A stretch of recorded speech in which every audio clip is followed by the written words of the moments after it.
영연방을 구성하는 4개국 중 하나, 바로 스코틀랜드입니다.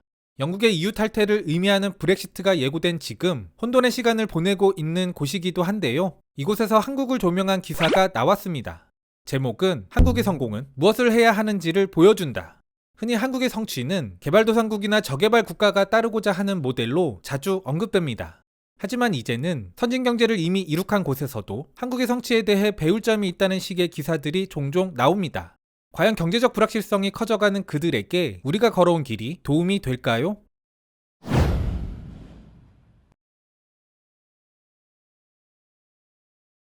(2016년) 말의 첫 번째 서울 방문. 당시 나는 스코틀랜드와 한국의 연결점을 찾아보려 했다. 당시는 브렉시트 투표 결과가 나왔고 북한이 장거리 미사일 발사로 전 세계의 주목을 끌던 때였다. 당시 나는 한국인들에게 농담을 건넸다.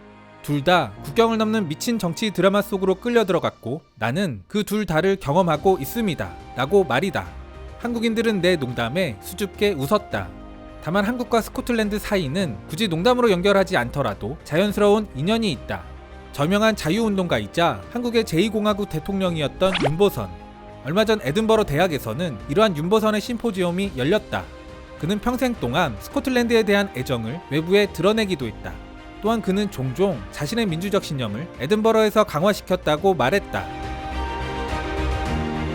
한국과의 인연을 언급한 가벼운 도입부를 지나 기사는 한국의 성취에 대해 본격적으로 다루는데요. 여기서 중국과의 비교가 눈길을 끕니다. 1960년경부터 시작된 한강의 기적. 그들은 이전까지 한국전쟁의 여파로 대다수의 인구가 빈곤한 삶을 살았다. 그러나 1995년까지 한국 경제는 140배나 커졌고 연평균 15%의 성장률을 기록했다. 한국의 경제 성장 시기, 이러한 성장세는 20년 동안 거의 그 속도가 느려지지 않았다. 한국은 천연자원이 거의 없고 영구적인 실존적 위협에 처해 있다. 그럼에도 불구하고 빈곤 탈출 후 고소득 국가로 전환한 단 2개의 대형 경제 기적 중 하나다. 많은 이들은 중국을 아시아에서의 위대한 경제 기적이라고 생각한다. 그러나 덩샤오핑에 의한 개방정책이 펼쳐진 1979년 이후 중국의 GDP 성장률은 한국인들이 35년간 맹렬하게 확대시킨 비율의 절반이 채 되지 않는다. 저성장의 늪에 빠진 스코틀랜드, 이에 대한 타개책. 기사는 이를 제한하기 위해 우리의 사례를 이야기한 건데요. 비록 시기와 상황은 전혀 다르지만 한국에서 배울 점들이 있다고 이야기합니다. 한국의 기적을 통해 우리는 무엇을 배울 수 있을까? 우리는 한강의 기적이 가능했던 4가지 포인트를 주목할 필요가 있다. 첫째, 경제성장의 밑바탕에는 강력한 리더십이 있었다. 일련의 경제개발 프로세스는 투자를 위해 국내 자본을 동원했고 국가 경쟁력을 높였다. 둘째, 이 성장을 지원하기 위해 정부는 교육에 막대한 투자를 했다. 교육 관련 정부 지출은 1960년대 평균 27% 증가했다. 오늘날 한국의 어린이들은 세계 교육 연구의 최상위 순위에 있다. 영국인들은 49%의 고등교육을 받지만 한국인들은 69%에 이르는 고등교육을 이수하고 있다. 셋째, 정부는 민간 부문, 특히 재벌을 포용했다. 이들은 단순히 성공했다는 말로는 부족하다.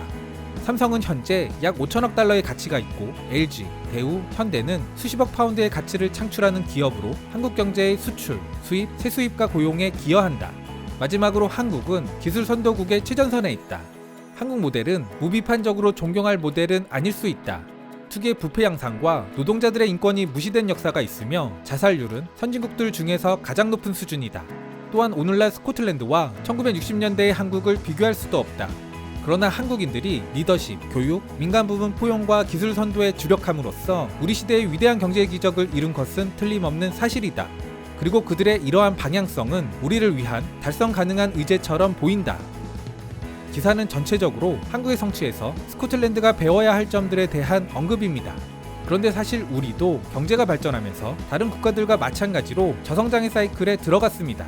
저성장의 추세는 어찌 보면 당연한 측면이 있기는 합니다만 그래도 스코틀랜드의 저성장 추세를 탈출하는데 우리를 참조하는 게 맞는지는 개인적으로 의문이 드는데요. 다만 리더십, 기술 지향성, 교육 등은 시대와 상황을 초월하는 아젠다라는 것, 이에 대한 지적은 적절하다 판단됩니다.